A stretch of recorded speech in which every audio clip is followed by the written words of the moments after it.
problem madhor. Ke qartë të thellë për zgjatjen e ligjit të 2015 për investime strategjike, procedurat të përshpejtura me shqyrtim mjedisor të reduktuar. Kërkon të shfuqizimin e amandamenteve të miratuara nga Edi Rama në vitin 2024 dhe ndërtimet në zonat e mbrojtura.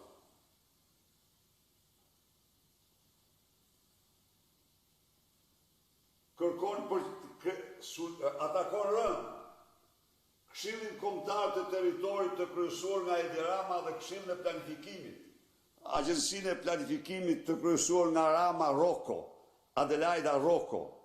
Pra, nuk ka një fushë të vetme që nuk e atakon ky raport. Vazhdojmë.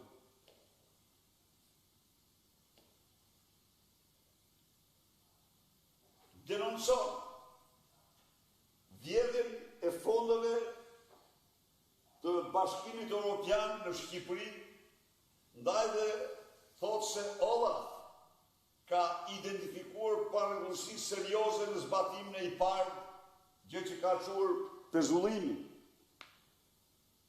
E 130 milion euro për fermerët shqiptar për shkak të vjedhjeve të fondeve të Bashkimit Evropian në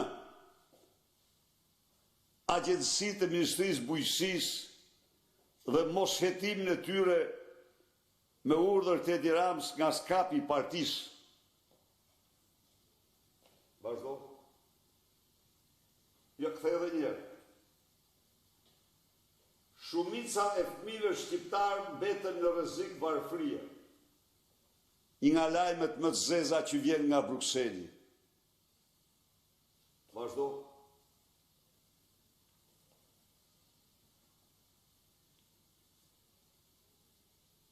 Konkretisht, ato që thamë në sipër, paralajmëron ashpër ndaj Ballkanit hapur, krenar që opozita mbushi bulevardin kundër tij, rrezikon krijimin e strukturave paralele që dëmtojnë procesin e Berlinit. Ballkani hapur ishte një nismë e mbështetur nga Rama, Vučić dhe Sergej Lavrov dhe Alexis Soros. Alex Soros. Edhe letra e përbashkët Rama Vučić interpretohet, është shumë interesante kjo, interpretohet si ekstension, si vazhdimi i Ballkanit hapur. Ndonë se Ballkani hapur me ultimatumin e Bashkimit Evropian është arkivuar në koshën e plerave, por autorët e kësaj nisme duhet të kalojnë në një formë tjetër, formën e antarësimit pa kriteret e Kopenhagen, domethënë pseudo-antarësimin në Bashkimin Evropian në mënyrë që të mund të vazhdojnë projektin e tyre të Ballkanit hapur. Tjetër. Konkluzione kryesore, kushëzimi i rrept në procesin e antarësimit, cilësia e reformave dhe jo vetëm miratim formal, shqetësimet kryesore, korrupsioni, pavarësia e gjyqësorit, liria e mediave, mos funksionimi i parlamentit, çdo reformë do të jetë e qëndrueshme, thellë dhe pa thyeshme. Faleminderit. Së dyti, jam këtu për të denuar me forcën më të madhe aktin në të papërgjegjshëm, dëshmin flagrante të kontrollit të plot të drejtësisë nga Edi Rama, nxjerrjen nga arrest shtëpie të Mirlinda Karçanajt, dje nga ish ministri i Partisë Socialiste Ilir Panda.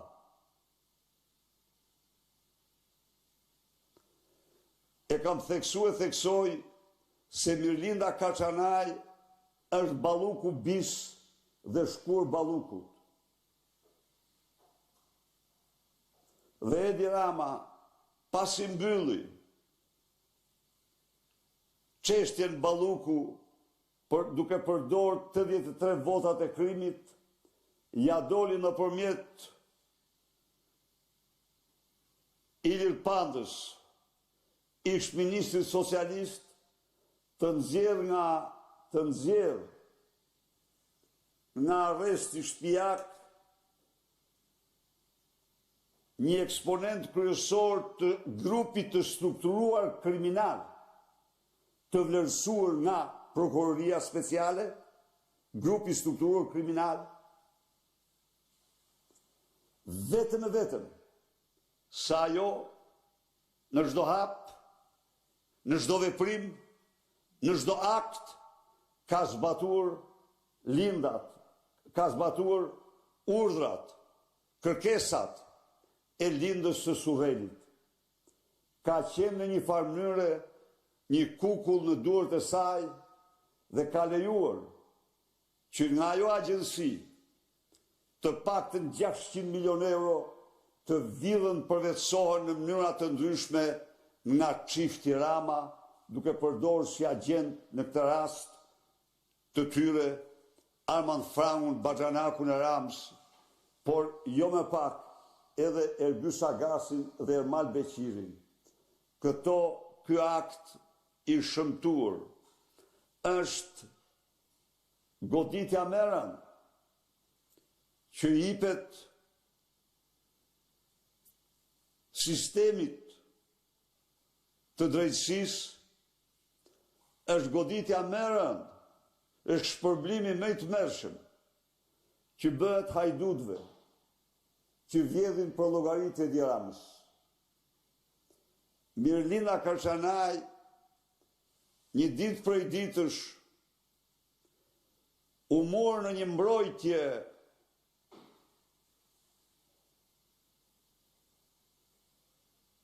nga Edi Rama, i cili veç se sa nuk derdhte lot për mirëlindjen këtë njeri kaq të mirë,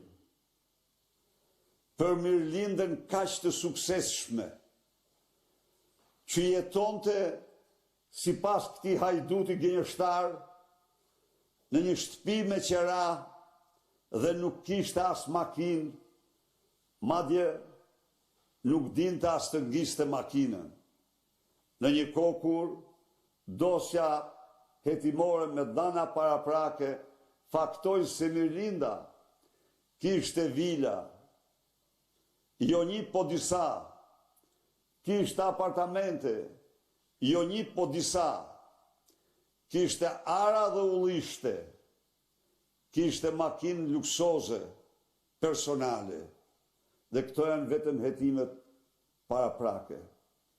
Me gjithë këto dhëna që dolën, Rama urdhoni Pandën për të nxjerrë Mirlindën, pasi e mbroi në postin e saj kopjen e saj, Tafaj,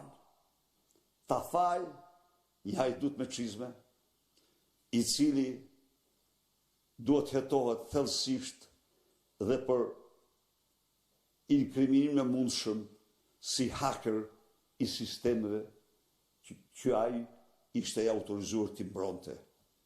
Pra, me këtë akt mbyllet të dashur qytetar dhe qytetare i përpjekje që u bërë nga organet e ligjit për të goditur korrupsionin. Ndaj dhe sot, fjala është vetëm e qytetarëve, vetëm e qytetarëve.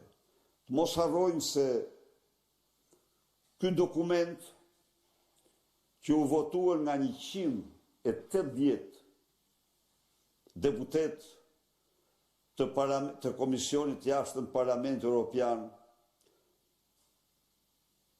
me të gjithë problematikat që rrjedhton, pret përgjigje nga qytetarë shqiptarë. Nuk mund të pres përgjigje nga Edi Rama, sepse ai është autori, është shkaku i të gjitha këtyre çështjeve. Ndaj dhe sot është një ditë e juaja të dashur qytetar, një ditë në të cilën përballemi me hajdutët dhe armiqt më të egër të kombit shqiptar, le të mbushim ne rrugët dhe sheshet e Tiranës në kryengritjen tonë paqësore për të ecur të sigurt drejt qëllimit tonë, përmbysjes këtij regjimi, rikthimit votës lirë dhe fitores opozitës. Faleminderit.